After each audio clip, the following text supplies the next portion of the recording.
movies, there have been some fantastic racing. But have you ever seen a race in a film and thought to yourself, that is very dumb? Luckily for you, I have actually found the dumbest car races in movies. And it's these 4 movies here that I actually think are easily dumb. So Bruce Wayne, now retired from being Batman, is watching this race on his laptop as he's now a professional Twitch streamer. Jesse from Breaking Bad actually rocks up late in a car I'm actually going to call Christian. Then something unbelievable happens. Jesse actually starts to walk up to the front of the grid.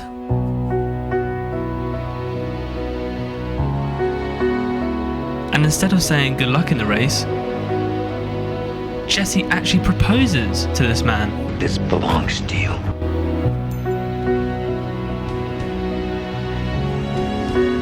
So the race begins.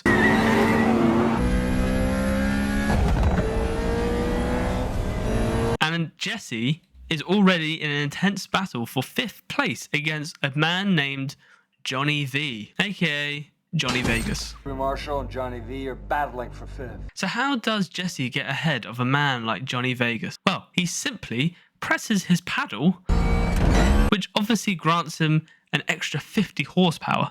Yes, science! And rams Johnny Vegas off the road. 2 other drivers are in the race named Gooch and Texas Mike. And they actually forgot they are racing and allowed Jesse to pass them both.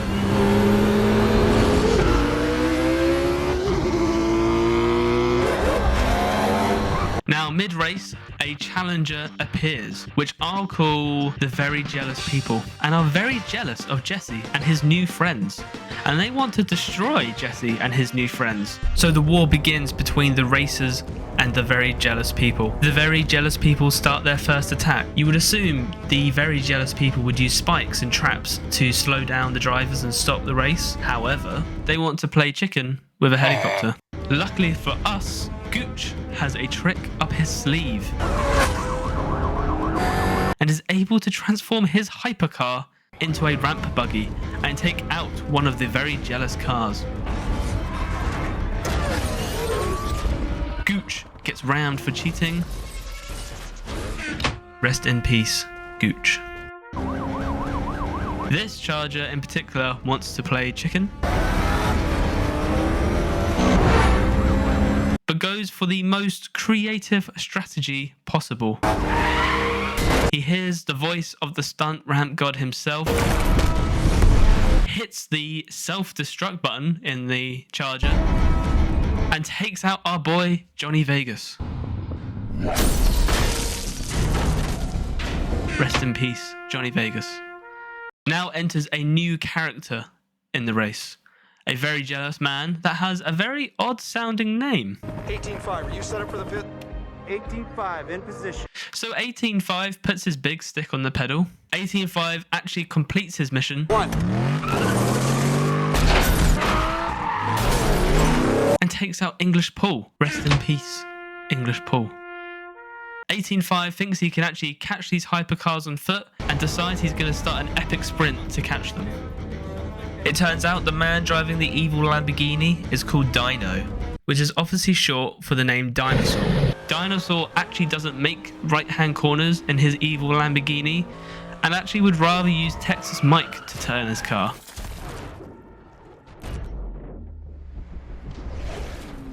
Rest in peace, Texas Mike. Dinosaur's car somehow survives his big crash.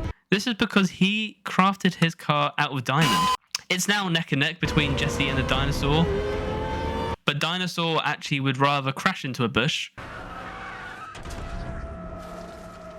And you're thinking right now, Jesse is home free. He's won the race. Batman is going nuts. It's until Jesse actually remembers that he watched his favourite film before the race, Cars 1. Rather than taking all the glory, he would rather get his fellow driver to the finish line. Using all of his might, he drags him to safety. And then a plot twist. Jesse quickly swats him and makes a quick dash for the finish line.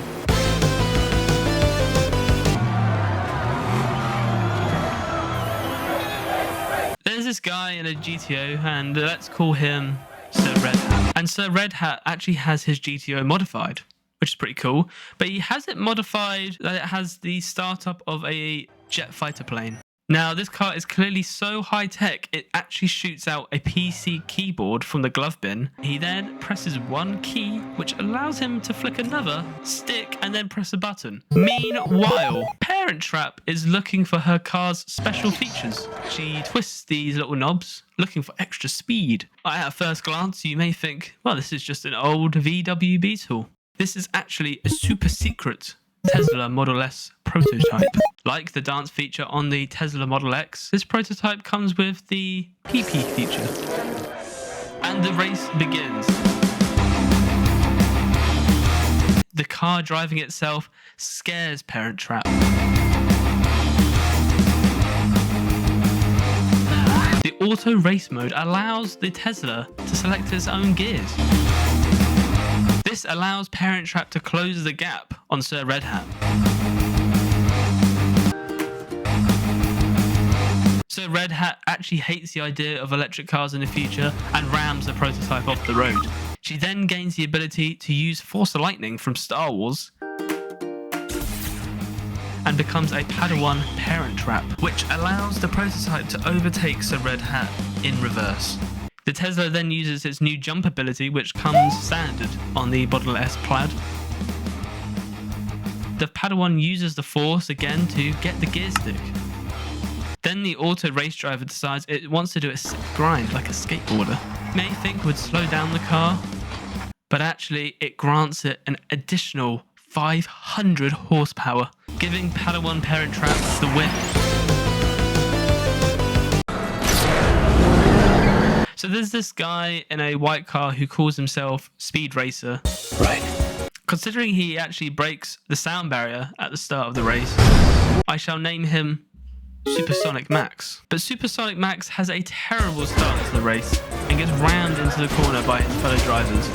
Supersonic Max remembers watching Cars 3. He uses a new technique inspired by Hudson Hornet called the Hudson Smash. Instead of just overtaking this car, Supersonic Max turns his car into a TV. Rest in peace, TV car. Supersonic Max then gets nudged by this golden car, and Supersonic Max ensures that he loses his life. Rest in peace, golden car. Carries on racing until he's involved in a huge crash. No, don't do this! Sparky, get me back in this race. The triple phase conductor's fried. The triple phase conductor is fried. The crash must have dislodged the main conductor. The crash must have dislodged the main conductor. The nickel hydrate cells are hemorrhaging. The nickelite cells are hemorrhaging. I've got dendrite readings everywhere. Dendrite readings everywhere. These are clearly super serious problems for Supersonic Max. Fred Flintstone enters the scene and comes up with a solution. Ran a patch to the starter, the Bernoulli converginator, the Bernoulli converginator, the Bernoulli converginator. If he puts the car in fifth gear, he can jumpstart the whole thing. Of course, if he puts the car in fifth gear, he can jumpstart the whole thing.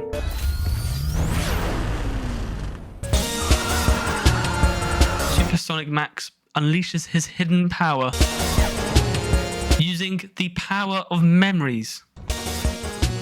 He truly goes supersonic. The more memories he sees, the more speed he gains. As he sees even more older memories, he gains even more speed. Supersonic, now seeing the finish line in sight, decides he doesn't want his rivals to live.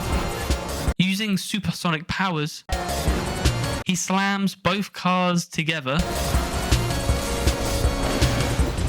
which allows Supersonic to take a new form. Hypersonic Max. This allows him to win the race. Bly starting in the 26th pole position, 26th pole position, because he didn't qualify today. Man here declares that 26th position is pole position. And as the race begins, out of nowhere, this car suddenly slides. Now, instead of the tyre just rolling off the car,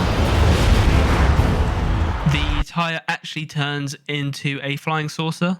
Now, how do you fix a car that's just been in an intense crash like that? You just replace the front wing of the car, and it's good as new. This is when I realized that this film is a sequel to the Rocky franchise. Rocky decides that he's actually telepathic and actually communicates with his teammate. Rocky, now using his telepathic powers and the power of friendship, they gain an additional 150 horsepower each and are able to take out the entire grid. This orange car decides that it doesn't want to go in a straight line anymore. This is a very interesting crash that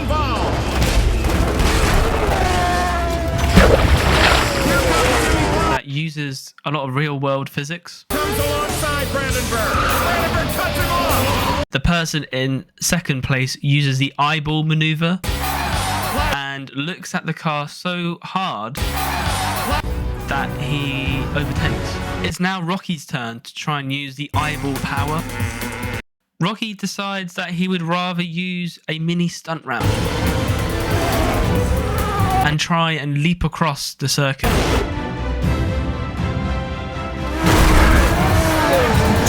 Using his telepathic powers, Rocky then inspires his friend. Just drive because you love it. Drive for pure victory. With that motivation, he once again uses the eyeball maneuver like a pro. Rocky decides to do donuts early. With one more final stretch of eyeball powers, this gives the friend the win. These races are definitely completely void of logic and real-world function. But that's actually the point. It's actually these type of races that stick with us, it sticks with me, that have those memorable moments. Those races that create that nostalgia. Those moments that give you goosebumps. That make you laugh.